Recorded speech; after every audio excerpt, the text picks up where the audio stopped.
পিচ্চিকে একটু ডেকে দিবেন ভাবি? রূপা মুচকি এসে জবাব দিল, আমার ননদকে ছাড়া বুঝি মন টিকছে না? আসলে তা না, একটু দরকার ছিল তাই আর কি। আমি চৈতিকেই ডাকতে যাচ্ছি। রূপা সদর দরজা বেরিয়ে চলে গেল বাগানের দিকে। প্রহন চৈতির রুমের উদ্দেশ্যে পা বাড়ালো। বাগানে এসে গলা উঁচু করে চৈতির নাম ধরে ডাকলো রূপা, কিন্তু চৈতির কোনো সাড়া পেল না। বাগানের ভিতর খুঁজতে লাগলো, কোথাও পেল না চৈতিকে। বাগানে চৈতিকে না পেয়ে রূপা ভাবলো ছাদে আছে। পরক্ষণে মনে হলো প্রহন ছাদ থেকে নেমে এসে চৈতিকে ডেকে দিতে বলেছে। ছাদে থাকলে তো প্রহন ডেকে দিতে বলতো না, তাহলে মেয়েটা কোথায় গেল? একটু পরেই সন্ধ্যা হয়ে যাবে। রূপা জলদি করে বাড়ির ভেতর চলে গেল। রান্নাঘরে ঢুকে হাঁপাতে হাঁপাতে বলতে লাগলো, চৈতিকে কি কোথাও খুঁজে পাচ্ছি না মা। রূপার কথা শুনে ঘাবড়ে গেল জুনাইদা। বুকের মাঝখানে ধক করে উঠল। হাতের কাজ রেখেই তিনি সর্দার সাহেবের রুমে ছুটে গেলেন। সহধর্মিণীকে এমন ছুটে আসতে দেখে বসা থেকে উঠে সর্দার সাহেব জিজ্ঞেস করলেন, কি হয়েছে? চৈতিকে কোথাও খুঁজে পাওয়া যাচ্ছে না। কি? বাগানে ছাদে খুঁজে দেখেছো ভালো করে? গাছের উপর উঠে বসে নেই তো আবার? বড়বউ গেছিল চৈতিকে ডাকতে, কিন্তু ও কোথাও চৈতিকে খুঁজে পায়নি। বাগানে ছাদে কোথাও নেই।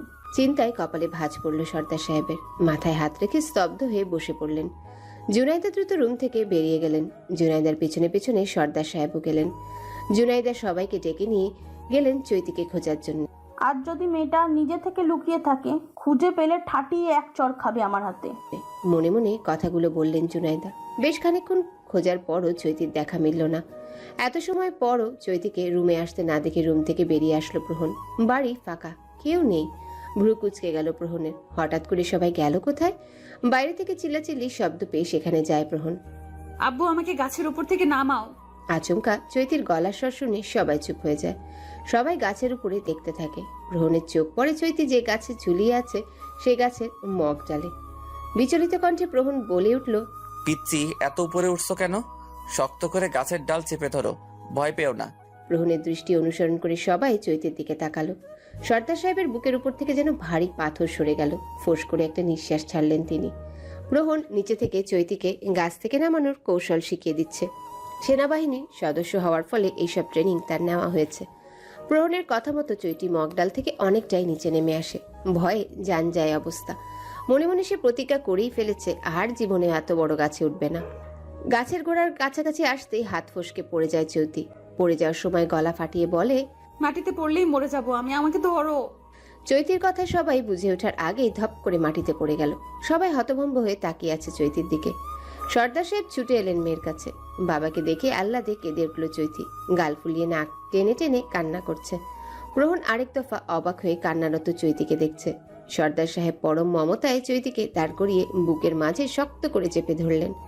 একটু আগে বয়ে যাওয়া ঝড়ে অশান্ত মনটাকে এক নিমিষেই শান্ত হয়ে গেল। মেয়ের কান্না থামাতে আদুরে গলায় বললেন, কিচ্ছু হয়নি আম্মা, কাঁদে না। চৈতির বাবা মুখের দিকে তাকিয়ে ঠোঁট ফুলিয়ে ডান হাতটা এগিয়ে দিয়ে বলল, কেটে গেছে। চৈতির কথা শুনে প্রহন হাত ধরে দেখতে লাগলো। সত্যি হাতের কনুই ছিলে গেছে, সেখান থেকে রক্ত বের হচ্ছে। বেশ হয়েছে, বানরের মতন গাছে গাছে লাফা। যা, নামলি কেন? গাছের ডালে রাতে থেকে যেতে, শয়তান মেয়ে। আহ জুনাইদা, আমার আম্মাকে আর চিল্লিও না তো। এমনিতেই হাতের কুনুই ছিলে গেছে। যাও, বাড়ির ভেতরে নিয়ে যাও। ছোট থেকে আপনার আশকারা পেয়ে পেয়ে এত বেপরা হয়েছে। আদরে আদরে বাদর করে তুলেছেন। জুনাইদার কণ্ঠে যথেষ্ট রাগ। চৈতির দিকে চোখ গরম করে তাকিয়ে হনহন করে হেঁটে চলে গেলেন তিনি। তার পেছনে পেছনে রূপা আর শিফাও চলল। সর্দার সাহেব মুচকি হেসে প্রহনের দিকে তাকিয়ে বললেন, বুঝলে বাবা, এই মেয়ের জন্য তোমার শাশুড়ির বিরুদ্ধে যেতে হয় আমার, আর এত এত কথা মুখ বুজে শুনতে হয়। মেয়ের রাগ সব আমার উপর দিয়েই ঝাড়ে। ঘড়ির কাঁটা তখন সময় 7:25। চৈতির ডান হাতের কনুইয়ের রক্ত পরিষ্কার করে বেশ দক্ষ হাতে ব্যান্ডেজ করে দেয় প্রহন। বিছানায় আধাশোয়া হয়ে বসে আছে চৈতি। তার পাশেই বসে মোবাইলে কিছু একটা করছে প্রহন। টেবিলের উপর সাজিয়ে রাখা বইগুলোর দিকে চোখ পড়তেই নড়ে চড়ে বসলো চৈতি। তাকে নড়তে দেখে প্রহন জিজ্ঞাসা করলো, কি হয়েছে পিচ্চি? আমার আসলে বই পড়তে খুব ইচ্ছে করছে। কোন ধরনের বই? চৈতি টেবিলের উপর রাখা বইগুলোর দিকে তাকিয়ে উত্তর দিল, পাঠ্য বই। গল্পের বই ছেড়ে পাঠ্য বই পড়তেও কারো ইচ্ছা জাগে? বাহ, বেশ ভালো তো। কোন বিষয় নিয়েছো নবম শ্রেণীতে? সায়েন্স। Good student. তাহলে একটা প্রশ্নের উত্তর দাও তো, ভিনেগারে কোন ধরনের অ্যাসিড থাকে? এই প্রশ্নের উত্তরটা জানা আছে চৈতির, স্কুলে একদিন স্যার বলেছিলেন, সেটাই মাথায় রেখেছিল সে। তাই দেরি না করে চট করেই উত্তরটা দিয়ে দিল। Ethanoic acid. প্রহর মুচকি এসে বলল, রাইট, তুমি খুব ভালো ছাত্রী পিচ্ছি। পড়ালেখার প্রতি এত আগ্রহ দেখে ভালো লাগলো, কিন্তু এখন পড়তে হবে না, কয়েকদিন পর থেকে শুরু করে দিও। চৈতি ছোট করে উত্তর দিল। আচ্ছা। অন্যদের সাথে কথা ঝুড়ি নিয়ে বসা চৈতি প্রহনের সামনে কতই না শান্ত। পিচ্ছি, বা পাটা দাও তো। প্রহনের কথা মতো বিনা বাক্যে প্রহনের দিকে পা বাড়ায় চৈতি। পকেট থেকে একটা পায়েল বের করে সযত্নে চৈতির পায়ে পরিয়ে দিয়ে প্রহন বলল, ভাবিদের দেখিয়ে দিও, এই পায়েলটা তোমার হাজবেন্ড তোমাকে দিয়েছে। পাটা বড্ড খালি খালি লাগছিল, একটা পায়েলের প্রয়োজন ছিল। হঠাৎ অভ্যস্ত জীবনে সব পাল্টে গেল। নিজের সাথে জড়িয়ে গেল অন্য কেউ, যার আশা কখনোই করেনি। জীবনের নিয়ম কখন কোথায় কিভাবে যেন এক নিমেষে বদলে দেয় সবকিছু, পাল্টে দেয় পথ। আহা জীবন। ঘড়ির কাঁটা রাত 1টা। ঘুমন্ত চৈতির পাশে শুয়ে আছে প্রহন। ঘুম নেই চোখ জুড়ে, মাথার মধ্যে হাবিজাবি চিন্তা ঘুরপাক খাচ্ছে, যার কোনো যুক্তি নেই। ঘাড় ঘুরিয়ে চৈতির দিকে তাকালো প্রহন। গোলাপি রঙের ডিম লাইটের মৃদু আলোতে পুরো রুম আলোকিত। প্রহনের থেকে বেশ দূরত্ব বজায় রেখে বিছানার এক কোণে গুটিসুটি মেরে বিড়াল ছানার মতো ঘুমিয়ে আছে চৈতি। প্রহন চোখ সরিয়ে ফেলল, কপালের উপর এক হাত রেখে চোখ বন্ধ করে ঘুমানোর চেষ্টা করলো। কিন্তু ঘুমপড়িরা যেন আজ শপথ করেছে কোনোভাবেই প্রহনের চোখে ধরা দিবে না। বিছানায় শুয়ে এপাশ ওপাশ করছেন সর্দার সাহেব, চিন্তায় ঘুম নেই চোখে। বাজার থেকে বাড়ি ফেরার পথে খবর পেলেন রিফাত ঢাকা থেকে এসে গেছে। অজানা আশঙ্কায় বুকের ভেতর কেঁপে উঠছে সর্দার সাহেবের। চৈতির জন্য বিয়ের প্রস্তাব দিয়েছিল সর্দার সাহেবকে, তিনি কড়া গলায় না করে দিয়েছিলেন। এমন জঘন্য একটা ছেলের হাতে কিছুতেই নিজের মেয়েকে তুলে দিতে রাজি ছিলেন না সর্দার সাহেব। কত হুমকি দিল রিফাত। রিফাতের কথাটা মনে পড়তে কেঁপে উঠলেন সর্দার সাহেব। ছেলেটা যে ভীষণ খারাপ। শোয়া থেকে উঠে কিছুক্ষণ থম মেরে বসে থাকেন। আদরের মেয়েকে দেখার জন্য ব্যাকুল হয়ে উঠল বাবার মন। বিছানা থেকে নেমে দাঁড়িয়ে দরজার সামনে যেতেই মনে পড়ল মেয়ের বিয়ে হয়ে গেছে। নিজের হাতেই মেয়ের বিয়ে দিয়েছেন তিনি। প্রহন আছে চৈতির রুমে। সর্দার সাহেব বিষণ্ণ মনে ব্যালকনিতে চলে গেলেন। সেখানে রাখা আরাম কেদারায় বসে আকাশের দিকে তাকিয়ে দীর্ঘশ্বাস ফেললেন। নিশিথিনীর গাঢ় অমা দূর করে পূর্ব দিগন্তে উদয়মান দিনমণির রাঙা প্রভায় রঙিন হয়ে উঠেছে ধরিত্রী। বুকের উপর ভারী কিছুর অনুভবে ঘুম ভেঙে যায় প্রহনের। চোখ মেলে তাকাতে চৈতির ঘুমন্ত মুখটা নজরে এলো। ঘুমের ঘোরে আষ্টেপৃষ্টে জড়িয়ে ধরে আছে। জানালার পর্দার ফাঁকে বাইরে তাকালো প্রহন। অনেক বেলা হয়ে গেছে। জানালার পর্দার ফাঁক দিয়ে এক ফালি রোদ এসে লুটোপুটি খাচ্ছে মেঝেতে। চৈতিকে নিজের কাছ থেকে সরাতে চাইলে মেয়েটা আরো শক্ত করে জড়িয়ে ধরে তাকে। ঘুমের মধ্যেই বিড়বিড় করে, আম্মু আর একটু এমন করে থাকো না, আমি ঘুমাই। চৈতির বিড়বিড় করে বলা কথাগুলো শুনে কপাল চাপড়াতে থাকে প্রহন। ঘুমন্ত চৈতির মাথায় হাত বুলিয়ে দিতে দিতে মৃদু স্বরে ডাকলো, পিচ্ছি ওঠো, সকাল হয়ে গেছে। নড়ে চড়ে উঠল চৈতি। প্রহনের কাছ থেকে সরে গিয়ে ঘুমের মধ্যেই উত্তর দিল, কয়টা বাজে? বালিশের পাশ থেকে মোবাইল হাতে নিয়ে সময় দেখে প্রহন জবাব দিল, 7:55, 8টা বেজে গেছে মনে করো। ঘুম ঘুম কণ্ঠে চৈতি আবদার করে বসলো। আর একটু ঘুমাই। পিচ্ছি বউয়ের আবদার কি অপূর্ণ রাখা যায়? হয়তো যায়, কিন্তু প্রহন তা অপূর্ণ রাখতে চায় না। এতে পাপ হবে, ভীষণ পাপ। প্রহন আর ডাকলো না, থাকুক ঘুমাক। শোয়া থেকে উঠে গেল সে। ড্রয়িং রুমের সোফায় প্রহনকে বসে থাকতে দেখে রূপা বলিয়ে উঠল, চৈতি এখনো ঘুম থেকে ওঠেনি? না, ঘুমাচ্ছে। রূপার কিছু না বলে চৈতির রুমের উদ্দেশ্যে পা বাড়ালো। বেশি বেলা করে ঘুম থেকে উঠলে শরীর ভালো থাকে না। রূপা চৈতির রুমে এসে দেখলো ঘুম থেকে উঠে বসে চোখ কচলাচ্ছে চৈতি। রূপার চোখ পড়ল চৈতির পায়ের দিকে। পায়ে ওটা কি চৈতি? রূপার কথা বুঝতে না পেরে লাফিয়ে উঠল চৈতি। ভয় পাচ্ছ কেন? যোগ না তো, পায়েলটার কথা বলছি। যেভাবে বলছো মনে হয়েছে যোগ ধরেছে পায়ে। যোগে ভয় পাও যে, তাই মনে হয়েছে। এখন বলো তো, এত সুন্দর একটা পায়েল কে দিল? দুই হাত দিয়ে চুলের খোপা করতে করতে চৈতি ছোট্ট করে উত্তর দিল, উনি। মুচকি হাসলো রূপা। আংটি দেয়নি? বেশিরভাগ ক্ষেত্রেই তো সবাই আংটি দেয়। তোমার ভাইয়াও তো দিয়েছে। জানি না, আমি শুধু রাতে পায়েলটা পরিয়ে দিয়েছেন। সবার চেয়ে ভিন্ন জিনিস দিয়েছে, ব্যাপারটা সুন্দর। চৈতির রুমের জানালার পর্দা সরিয়ে দিতে দিতে রূপা বলে উঠল, শ্বশুর বাড়িতে এত বেলা পর্যন্ত ঘুমিয়ে থেকো না, মানুষে খারাপ বলবে। ওই একদিন 10টা পর্যন্ত ঘুমিয়েছিলাম। কেউ কিছু বলেনি? না। নতুন নতুন তো কেউ কিছু বলবে না, আস্তে আস্তে সবাই বলবে। রূপার কথার উত্তর দিল না চৈতি। উঠে ওয়াশরুমে চলে গেল। ভবিষ্যতে কি হবে তা তখনই দেখা যাবে। 4 দিন প্রায় কেটে গেল। প্রহনের ছুটির আর মাত্র 3 দিন বাকি আছে। চৈতিকে নিয়ে বাড়ি ফিরে আসার সময় মেয়েটা অনেক কান্নাকাটি করেছে। আর মেয়ের কান্না দেখেছেন জুনাইদা। সর্দার সাহেবেরও মন খারাপ ছিল, মন সায় দিচ্ছিল না মেয়েকে যেতে দিতে, কিন্তু তিনি নিরুপায়। চাইলে আরও একদিন চৈতিকে নিজের কাছে রাখতে পারতেন, কিন্তু আপদেশে জুটেছে গ্রামে। মেয়ের কোনো প্রকার ক্ষতি হোক চান না সর্দার সাহেব। বিকালের দিকে নিজের রুমে শুয়ে আছে প্রহন। চৈতি রুমে নেই। রান্নাঘরে মিসেস ইয়াসমিনের সাথে গল্প করছে, আর মিসেস ইয়াসমিন সন্ধ্যার নাস্তা বানাচ্ছেন। আসরের আজান দিয়েছে অনেকক্ষণ আগেই। পরন্ত বিকেলের এই সময়টায় চা খাওয়া রোজকার রুটিনের মধ্যে পড়ে প্রহনের। রুম থেকেই চৈতিকে ডাক দিল। পিচ্ছি, 1 কাপ চা দিয়ে যাও তো। প্রহনের আদেশ শুনে মিসেস ইয়াসমিন মুচকি হেসে বললে, আমার ছেলেকে কি জাদু করেছিস বল তো মা? বিয়ের আগে তো বিয়েই করতে রাজি ছিল না, আর এখন কোনো কিছু লাগলেই তোকে খোঁজে। মিসেস ইয়াসমিনের কথায় খানিক লজ্জা পেল চৈতি। তা দেখে মিসেস ইয়াসমিন চৈতির হাতে 1 কাপ চা ধরিয়ে দিয়ে বললেন, এত লজ্জা পাওয়ার কিছু নেই, যা চাটা ওকে দিয়ে আয়। উপর নিচ মাথা নেড়ে সায় দেয় চৈতি। চায়ের কাপ হাতে নিয়ে প্রহনের রুমের উদ্দেশ্যে পা বাড়ায়। চৈতি চলে যাওয়ার দিকে তাকিয়ে মৃদু হাসলেন মিসেস ইয়াসমিন। রুমে এসে প্রহনকে দেখলো না চৈতি, কিন্তু চৈতিকে দেখলো প্রহন। গম্ভীর কণ্ঠে বলল, আমি বেলকনিতে আছি। প্রহনের কণ্ঠস্বর শুনে সেদিকে এগিয়ে যায় চৈতি। প্রহন আকাশের দিকে তাকিয়ে আছে।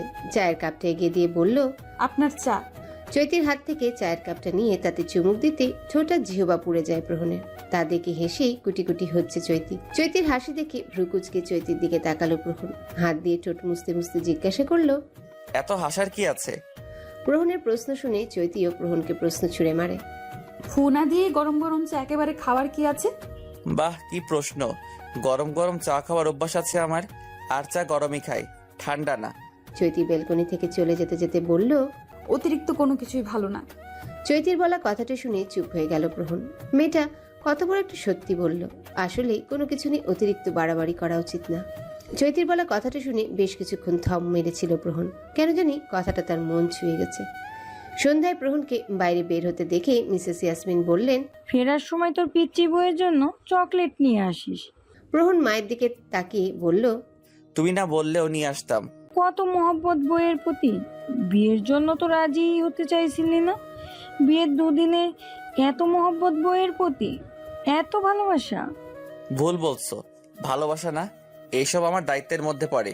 ওর বাবাকে আমি কথা দিয়েছি, ওরে কখনো কষ্ট পেতে দিব না। আমি শুধু সেই কথাই রাখার চেষ্টা করছি, এবং বিয়ে নামক বাঁধনে জড়িয়ে আমার উপরে যে দায়িত্ব পড়েছে, আমি সেই দায়িত্ব পালন করার চেষ্টা করছি। প্রহনের কথা শুনে মিসেস ইয়াসমিন বললেন, শুধু দায়িত্ব পালন করলেই সংসার করা যায় না, দায়িত্ব পালনের মধ্যে শুধু এই সব কিছু পড়ে না, ভালোবাসারও প্রয়োজন পড়ে, স্বামীর ভালোবাসা। তাছাড়া একটা মেয়ে কখনোই সুখী হতে পারে না। খোলা জানালার ফিকে রোদ্দুরে নবীনা কিশোরী কোমল আধারী শাড়ির কুচি ঠিক করতে ব্যস্ত হয়ে পড়ে। কিছুক্ষণ আগেই মিসেস ইয়াসমিন চৈতিকে খুব সুন্দর করে শাড়ি পরিয়ে দিয়ে গেছেন। হাঁটতে গিয়ে তাল সামলাতে না পেরে কুচির ভাঁজে পা আটকে অগোছালো হয়ে যায় শাড়ির কুচিগুলো। বিরক্তিতে চোখ মুখ কুচকে ফেলল সে। সবাই তৈরি হয়েছে রেদওয়ান চৌধুরীর বন্ধুর মেয়ের হলুদে অনুষ্ঠানে যাওয়ার জন্য। রেদওয়ান চৌধুরীর কলেজ লাইফের খুব ভালো বন্ধুর মেয়ের বিয়ে। কতবার করে নিমন্ত্রণ করে গেল, না গেলে খুব বাজে দেখার বিষয়টা। চৈতি জানে না শাড়ি পরে এত সাজগোজ করার কারণ। মিসেস ইয়াসমিন শাড়ি পরিয়ে দিয়েছেন, সাজিয়ে দিয়েছেন, একটু শব্দটিও করেনি চৈতি। শাড়ির কুচি অগোছালো রেখে বিছানায় বসে পড়ল সে। প্রহন সবে বাইরে থেকে এসেছে। গাল ফুলিয়ে চৈতিকে বিছানায় বসে থাকতে দেখে প্রশ্ন ছুড়ল, গাল ফুলিয়ে বসে আছো কেন পিচ্ছি? কি বলবে চৈতি? শাড়ির কুচি নষ্ট হয়ে গেছে নাকি চুপচাপ বসে থাকবে বুঝে উঠতে পারছে না। চৈতির উত্তর না পেয়ে প্রহন আবারও জিজ্ঞাসা করলো, কি হয়েছে বলো আমাকে। আসলে আমার পায়ের সাথে আটকে শাড়ির কুচি নষ্ট হয়ে গেছে। মিনমিনিয়ে গলায় উত্তর দিল চৈতি। প্রহন মুখ ফুলিয়ে ফুস করে একটা নিঃশ্বাস ছাড়ল। চৈতির কাছে গিয়ে হাত ধরে টান মেরে সোজা ধার করিয়ে দিল। ফ্লোরে হাঁটু গেড়ে বসে একটা একটা করে শাড়ির কুচি ঠিক করতে ব্যস্ত হয়ে পড়ল। চৈতিকে ডাকার জন্য মিসেস ইয়াসমিন প্রহনের রুমের সামনে আসেন। দরজার সামনে দাঁড়িয়ে থেকে খুব যত্ন সহকারে প্রহনকে চৈতির শাড়ির কুচি ঠিক করে দিতে দেখে মুচকি হাসলেন। হাতের মোবাইলটা দিয়ে তাদের আড়ালে ক্যান্ডিড একটা ছবি তুলে নিলেন। চৈতির শাড়ির কুচি ঠিক করে দিয়ে উঠে দাঁড়ালো প্রহন। ভালো করে একবার চৈতির দিকে তাকালো। একটা কিছুর অভাব আছে, সেই জিনিসটা থাকলে পরিপূর্ণ হতো চঞ্চল হরিণীর শ্বাসটা। বিছানার উপর রাখা হলদে রঙের পাঞ্জাবিটা নিয়ে ওয়াশরুমে চলে গেল প্রহন। মিসেস ইয়াসমিন যথেষ্ট শৌখিন। কোথাও যাওয়ার সময় চৈতি আর প্রহনের জন্য এক রঙা ড্রেস বের করে রাখেন। মিসেস ইয়াসমিনের এসব কাণ্ডে চৈতি বেশ অবাক হয়। এই বাচ্চা, কি দেখছো এমন করে? একবারেই দেখে মুখস্থ করে ফেলবে আমাকে? একটু কমিয়ে দেখো। সারা জীবনই আমাকে দেখতে দেখতেই না বিরক্ত হয়ে পড়ো। আমি তোমার আছি, সো কমাই দেখো পিচ্চি পেতনি। লজ্জার ড্রাম একেবারে। সামান্য কথাতেই এত লজ্জা? বাহ ভালো, কপাল করে লজ্জাময়ী পেলাম একটা। শাড়ি সামলাতে না পারলে পড়তে যাও কেন? নিচ থেকে দাঁড়িয়ে মিসেস ইয়াসমিন চৈতিকে করা প্রশ্নের উত্তর দেন। আমি পরিয়েছি চৈতিকে। অন্য ড্রেস পরালেও পারতে। পিচ্চি মেয়ে এই শাড়ি সামলাতে গিয়ে কতবার হিমশিম খাচ্ছে দেখছো না? গ্রহণের কথা শুনে চৈতি ধীর কণ্ঠে জবাব দিল। শাড়ি সামলাতে শিখেছি, তাই আরো বেশি বেসামাল হয়ে যাচ্ছে।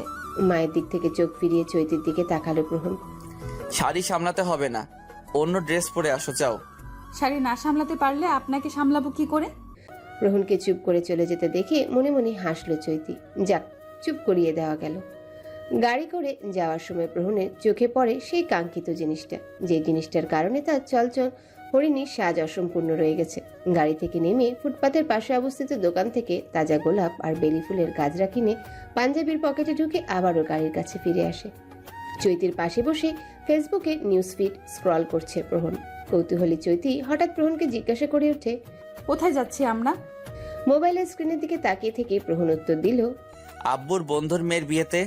চৈতি আর কিছু বলল না, চুপ করে বাইরের দিকে দৃষ্টি আবদ্ধ করলো। প্রহন এক পলক চৈতির দিকে তাকিয়ে আবারও নিজের কাজে ব্যস্ত হয়ে পড়ল। গন্তব্যে পৌঁছে গেলে গাড়ি থেকে নেমে দাঁড়ায় প্রহনরা। মিসেস ইয়াসমিন আর রেদওয়ান চৌধুরীর সঙ্গে চৈতিও ভিতরে যেতে লাগলে পেছন থেকে চৈতিকে দাঁড়ানোর জন্য ইশারা করে প্রহন। শান্ত মেয়েদের মতো চৈতিও দাঁড়িয়ে পড়ল। চৈতিকে দাঁড়িয়ে যেতে দেখে মিসেস ইয়াসমিন বললেন, কি রে মা, দাঁড়িয়ে পড়লি কেন? পিচ্চি আমার সাথে যাবে? তুমি আব্বুর সাথে চলে যাও আম্মু। প্রহনের কথা শুনে মিসেস ইয়াসমিন আর দ্বিমত করলেন না, দ্রুত পা চালিয়ে চলে গেলেন। এই আবার পারফেক্ট হয়েছে। ডান হাত দিয়ে খোপায় গুজে দেওয়া ফুল স্পর্শ করে চৈতি। প্রহন চৈতির কানের কাছে মুখ নিয়ে গিয়ে ফিসফিস করে বলে, খুব সুন্দর লাগছে পিচ্চি পেতনি। সুন্দর বলল আবার পেতনিও বলল। এটা কোন ধরনের প্রশংসার মধ্যে পড়ে বুঝল না চৈতি। প্রহন আলগোছে চৈতির হাত নিজের হাতের মুঠোয় নিয়ে হাঁটতে শুরু করলো। প্রহনের স্পর্শ পেয়ে কেঁপে উঠল চৈতি। এই প্রথম অন্য কোনো পুরুষ বিনা অনুমতিতে তার হাত ধরার সাহস পেল। চৈতি কিচ্ছু বলল না, কিচ্ছু না। বিয়ে বাড়িতে মানুষের ভিড়, এত এত ছেলে মানুষের ভেতরে দুই হাত দিয়ে চৈতিকে আগলে ভেতরে নিয়ে যায় প্রহন। বিয়ে বাড়ির কোনো রুম খালি নেই, রুমগুলোতে মানুষ ভরপুর। রেদওয়ান চৌধুরী ওনার বন্ধু আফজাল হোসেনের সাথে আলাপ করতে ব্যস্ত। মিসেস ইয়াসমিন চৈতিকে দেখে এগিয়ে আসলেন। বিয়ের কনেকে দেখতে যাবেন চৈতিকে সাথে নিয়ে। প্রহন চৈতিকে সাবধানে থাকতে বলে বাবার কাছে এগিয়ে গেল। আফজাল হোসেনকে সালাম দিয়ে কথাবার্তায় ব্যস্ত হয়ে পড়ল। মিসেস ইয়াসমিন চৈতির হাত ধরে বউ দেখতে চলে গেলেন। এত মানুষের ভিড়ে দম বন্ধ হয়ে যাচ্ছে চৈতির। মানুষের হয়েছে মুখরিত চারিপাশ। কনেকে এখনো সাজানো শেষ হয়নি। রুমের দরজা বন্ধ করে পার্লারের লোকেরা সাজাচ্ছে। বিয়ের অনুষ্ঠানে পুরনো এক বান্ধবীর সাথে দেখা হয়ে যায় মিসেস ইয়াসমিনের। বেশ অনেকদিন পর পুরনো সাথীকে দেখে তার সাথে কথা বলতে থাকেন মিসেস ইয়াসমিন। চৈতি একা দাঁড়িয়েছিল। অচেনা একটা ছেলে চৈতির সামনে এসে দাঁড়াতেই ঘাবড়ে যায় চৈতি। ছেলেটাকে দেখে অল্প বয়সের মনে হলো চৈতির কাছে। 19 কিংবা 20 হবে তার বয়স। ছেলেটা চৈতির দিকে ফ্যালফ্যাল করে তাকিয়ে রইল। অস্বস্তিতে দম আটকে যাচ্ছে চৈতির। কিছুক্ষণ পর ছেলেটা চৈতির উদ্দেশ্যে বলে ওঠে, আপনাকে ভীষণ সুন্দর লাগছে। মাকে আর চৈতিকে নাস্তা করার জন্য ডাকতে এসেছিল প্রহন। মাঝপথে ছেলেটার বলা কথা শুনে দাঁড়িয়ে পড়ে। চৈতির দিকে এগিয়ে যেতে যেতে প্রহন বলে ওঠে, ওনার সৌন্দর্যের প্রশংসা করার জন্য ওনার হাজবেন্ড আছে, তোমাকে এত প্রশংসা করতে হবে না ভাই। বিস্ময়ে কিংকর্তব্য বিমূঢ় হয়ে প্রহনের দিকে তাকিয়ে আছে ছেলেটা। চৈতি নীরব দর্শকের ভূমিকা পালন করছে। কিছুই বলার নেই তার। যা বলার সবকিছুই তার আর্মি সাহেব বলে দিবে। ছেলেটা এক নজর চৈতির দিকে তাকিয়ে প্রহনের দিকে তাকালো। কণ্ঠে বিস্ময় নিয়ে বলল, উনি বিবাহিত? আমার বিশ্বাস হচ্ছে না। প্রহন মুচকি হেসে ছেলেটার কাঁধে হাত রেখে বলল, আমি ওর হাজবেন্ড। প্রহনের কথা শুনে ছেলেটার মুখের ভাব বদলে গেল। কত আশা করে চৈতির সামনে এসে ওর প্রশংসা করলো সিঙ্গেল জীবনের ইতি টানবে বলে, কিন্তু কি একটা অবস্থা। মেয়েটারও বিয়ে হয়ে গেছে। প্রেম করার আগেই ছোটখাটো একটা ছ্যাঁকা খেলো ছেলেটা। মাথা নিচু করে সরি বলে প্রহনকে পাশ কাটিয়ে দ্রুত সেই স্থান ত্যাগ করে। ছেলেটার এহেন কাণ্ডে হাসে প্রহন। চৈতির হাত নিজের হাতের মুঠোয় নিয়ে চৈতির উদ্দেশ্যে বলল, আম্মুর কাছে থাকতে পারো না? এত দূরে একা দাঁড়িয়েছিলে কেন? মিসেস ইয়াসমিন প্রহনের দিকে এগিয়ে আসতে আসতে বললেন, আমারই খেয়াল ছিল না। অনেক দিন পর পুরনো সখীকে দেখে আবেগে আপ্লুত হয়ে গিয়েছিলাম। প্রহন চৈতির হাতটা শক্ত করে ধরল। রেদওয়ান চৌধুরীর কাছে যেতে যেতে বলল, সুন্দরী পিচ্ছি বউ আমার, একটু দেখে রাখবা না? বিয়ে বাড়িতে কত ছেলেই আছে, পটানোর চেষ্টা করবে, শেষে বউ যদি আমার পটে যায় তখন এ আমার কি হবে ভেবে দেখেছো? আমি এমন না। আচ্ছা, তাহলে আপনি কেমন ম্যাডাম বলেন একটু শুনি। জানি না। প্রহন, মেয়েটাকে আর কিছু বলিস না। পিচ্চিকে না, আমি তোমাকে বলেছি কথাগুলো। বাদ দে এইসব কথা। মিসেস ইয়াসমিনের কণ্ঠে বিরক্তি। প্রহনও আর কথা বাড়ালো না। হলুদের পর্ব শেষ হতে বেশ রাত হবে। রেদওয়ান চৌধুরীর শরীরটা খারাপ। বেশি দেরি না করে 10টার দিকেই বাড়ি ফিরে আসে প্রহনরা। শাড়ি পরে থাকতে দম আটকে যাচ্ছিল চৈতির। শাড়ি বদলে সালোয়ার কামিজ পরে বিছানায় বসে বড় বড় শ্বাস নিতে লাগলো। চৈতির এহেন কাণ্ডে প্রহন হেসে বলল, হিমালয় পর্বতের চূড়ায় উঠেছিলে মনে হয়, এত হাঁপাচ্ছ কেন পিচ্ছি? চৈতির সোজা সাপটা উত্তর। শাড়ি পরতে অভ্যস্ত না আমি। তাহলে পরেছো কেন? বলেছিলাম না শাড়ি বদলে অন্য কিছু পরে যাওয়ার জন্য? তখন বড় মুখে কি বলেছো? শাড়ি সামলাতে না পারলে আপনাকে সামলাবো কি করে? আম্মু আব্বুর সামনে কথাটা বলে কতটা লজ্জায় ফেলেছিলে আমাকে, বুঝতে পারছো তুমি? আহ শান্তি, পিচ্ছি লাইট অফ করে ডিম লাইটটা অন করে শুয়ে পড়ো, অনেক রাত হয়ে গেছে। প্রহনের কথা মতো চৈতি লাইট অফ অন করে বিছানায় গিয়ে প্রহনের কাছে থেকে যথেষ্ট দূরত্ব বজায় রেখে গুটিসুটি মেরে শুয়ে পড়ল। পাশ ফিরে প্রহন এক নজর চৈতির দিকে তাকিয়ে দীর্ঘশ্বাস ফেল। আজ রাতেও ঘুম হবে না তার। ঘুমালেই বিপত্তি। জেনে শুনে বিপত্তি ঘটালে এতে মহা পাপ হবে, ভীষণ পাপ। বিছানার সাথে বন্ধুত্বটা ছোটবেলা থেকেই খুব গাঢ় চৈতির। বিছানায় আয়েশ করে গা এলিয়ে দিলেই চোখ জুড়ে নিদ্রা এসে ভিড় জমায়, নেত্রজোড়া বন্ধ হয়ে আসে আপনা আপনি। দ্রুতই পাড়ি জমায় তন্দ্রার দেশে। গভীর তন্দ্রায় আচ্ছন্ন নবীনা কিশোরীর ঘুমন্ত আনন্দ জুড়ে চেয়ে আছে একরাশ মুগ্ধতা। সেই মুগ্ধতা দেখার সৌভাগ্য সবার হয় না। সত্যিকারের প্রেমিক পুরুষেরা তার প্রিয়তমার সবকিছুতেই মুগ্ধতা খুঁজে পায়। তাদের কথাবার্তা, ঘুমন্ত মুখশ্রী, তাদের ছোট ছোট ভুলগুলো, তাদের হাঁটার ছন্দেও যেন থাকে এক আকাশ সমান ভালো লাগা। প্রেমিকের মন অলিন্দের সবটুকু জায়গা জুড়ে প্রেমিকার বসবাস থাকে। আচ্ছা, স্বামী নামক প্রেমিকের চোখের ঘুম যে নবীনা কিশোরী কেড়ে নিয়েছে, সে কথা কি কখনো জানা হবে তার? নাকি অজানায় হারিয়ে যাবে সেই সত্যগুলো? দূরে বহুদূর, যেখানে থেকে খুঁজে পাওয়া অনেক কঠিন হয়ে পড়বে। প্রহন চৈতির দিকে তাকাতে চায় না। মস্তিষ্ক ঝংকার দিয়ে উঠল, তাকাবি না প্রহন, এতে অন্যায় হবে, ঘোর অন্যায়। অন্যদিকে বেপরোয়া মন বলে উঠে, একটা অন্যায় করলে কিচ্ছু হবে না প্রহন, কিচ্ছু না। মস্তিষ্কের বারণের উপর এক বালতি পানি ঢেলে দিয়ে মনের ডাকে সাড়া দিল প্রহন। কাত হয়ে ঘুমন্ত মানবীর আননের দিকে নেত্রজোড়া নিবিদ্ধ করে।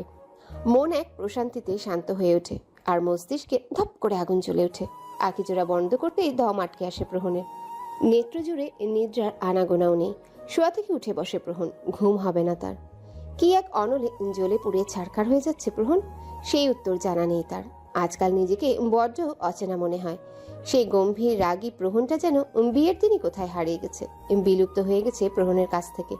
এ কি অদ্ভুত পরিবর্তন! একদম নতুন এক প্রহন হিসেবে নিজেকে আবিষ্কার করছে সে, একদম নতুন। চৈতির ঘুমন্ত মুখশ্রীর দিকে তাকিয়ে প্রহন হতাশ কণ্ঠে বলে উঠল, আমি শুধু তোমার মুখপানে চেয়েই টের পাই কিশোরী, আমি আর আমার মাঝে সহস্র বছর যাবত নাই, মরেছি আমি, ভীষণ জ্বরে পুড়ে মরছি। অজস্র শব্দের ভিড়ে কয়েকটা শব্দ খুঁজে নিয়ে প্রহন একটা বাক্য সাজালো। কেমন করে এমন হলো জানি না। নারী, যার কাছে পুরুষের কঠিন হৃদয় এক নিমিষে গলিয়ে ফেলার অস্ত্র আছে। সেদিন রাতেও ঘুম হলো না প্রহনের। ঘুম না হওয়ার বিশেষ কোনো কারণ নেই, একটাই কারণ, চৈতি।